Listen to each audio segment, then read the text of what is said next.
Correction লিখেন। আচ্ছা, কারেকশনে যেটা লিখবেন সেটা হচ্ছে লিখেন সাবঅর্ডিনেট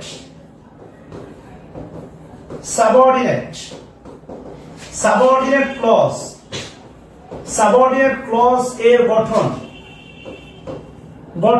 হবে, সাবঅর্ডিনেট ক্লজ এর গঠন তীর চিহ্ন দেন লিখেন এমন হবে।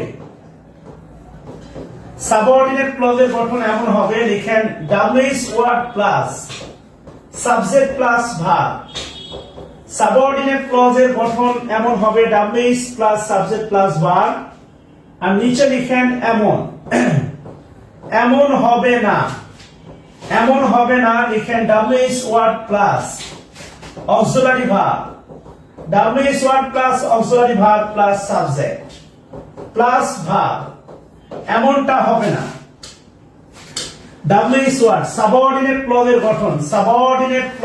এর গঠন, কোঅর্ডিনেট আসবে না, কেননা WH ওয়ার্ড দ্বারা কোঅর্ডিনেট ক্লজ গঠন করা যায় না। ভালো করে একটু খেয়াল করে দেখেন, সাবঅর্ডিনেট ক্লজের গঠন এমন হবে, কেমন হবে? সাবঅর্ডিনেট ক্লজের গঠন হবে WH ওয়ার্ড আসবে, এরপরে সাবজেক্ট আসবে, এরপরে ভার্ব। সাবঅর্ডিনেট ক্লজের গঠন হবে না, কেমন হবে না? WH এর পরে অক্সিলারি, এরপরে সাবজেক্ট, এরপরে ভার্ব, কারণ এটা ইন্টারগেটিভ হয়ে গেল। এমনটা কখনোই সাবঅর্ডিনেট ক্লজের গঠন হবে না। প্রশ্নটা যে ছিল, লিখেন প্রশ্ন। আচ্ছা, লিখেন প্রশ্ন।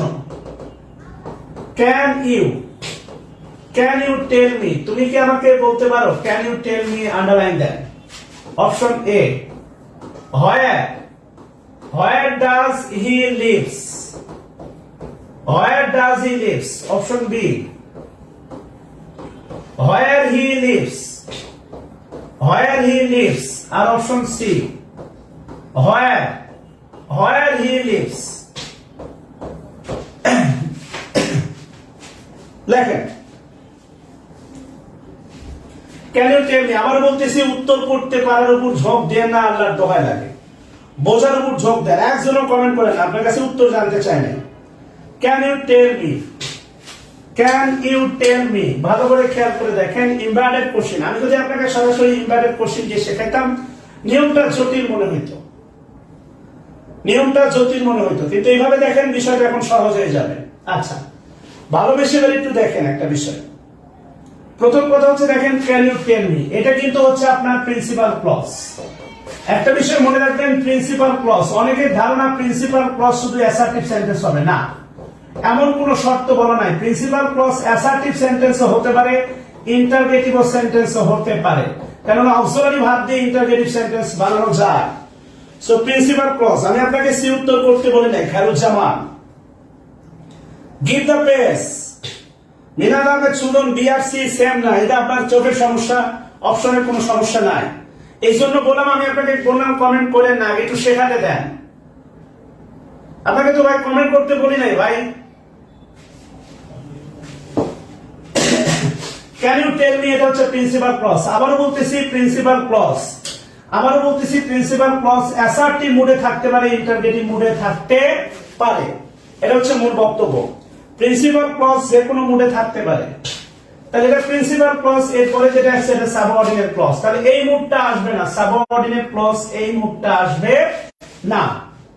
খেয়াল করেন, এবার একটু খেয়াল করে দেখেন, সাবঅর্ডিনেট ক্লজের এই মুডটা আছে, কিন্তু এখানে সমস্যা হচ্ছে ডটে। কেন সমস্যা? কেননা মনে রাখবেন, বাক্যের শেষে, আবারও বলতেছি, বাক্যের শেষে চিহ্ন কি হবে এটা নির্ভর করবে আলটিমেটলি প্রিন্সিপাল ক্লজের উপরে।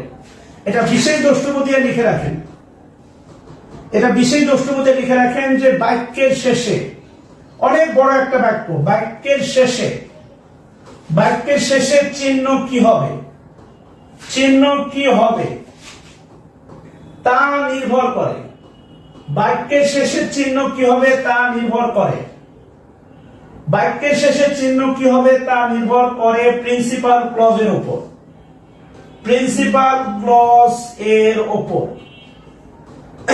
বাক্যের শেষে চিহ্ন কি হবে তা নির্ভর করে প্রিন্সিপাল ক্লজের উপর। খেয়াল করেন, বোঝাতে পারছি?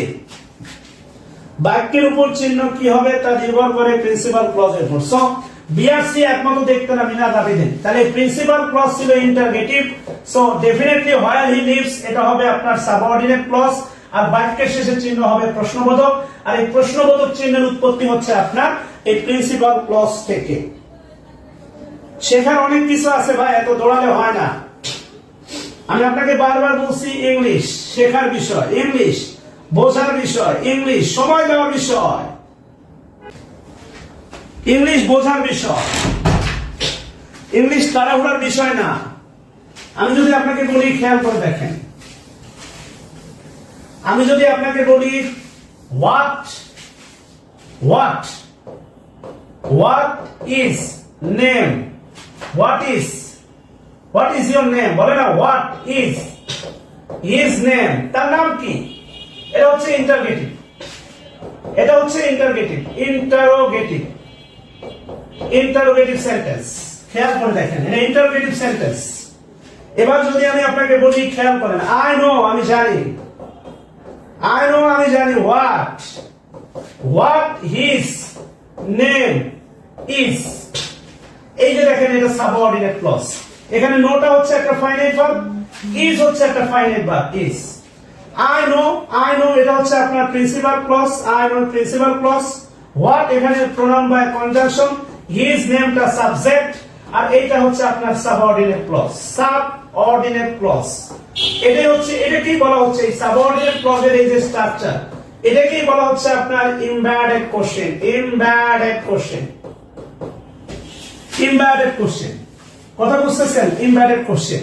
আমি যদি এই বাক্যটা বলতাম, ক্যান ইউ টেল মি, তুমি কি আমাকে বলতে পারো হোয়াট হিজ নেম ইজ? লাস্টে প্রশ্নবোধক চিহ্ন হইতো, কিন্তু তবুও আলটিমেটলি এইটা হচ্ছে আপনার প্রশ্নবোধক হবে না। এই যে দেখেন, প্রিন্সিপাল ক্লজটা প্রশ্নবোধক, এরপরে হচ্ছে এটা এভাবেই আছে। খেয়াল করে,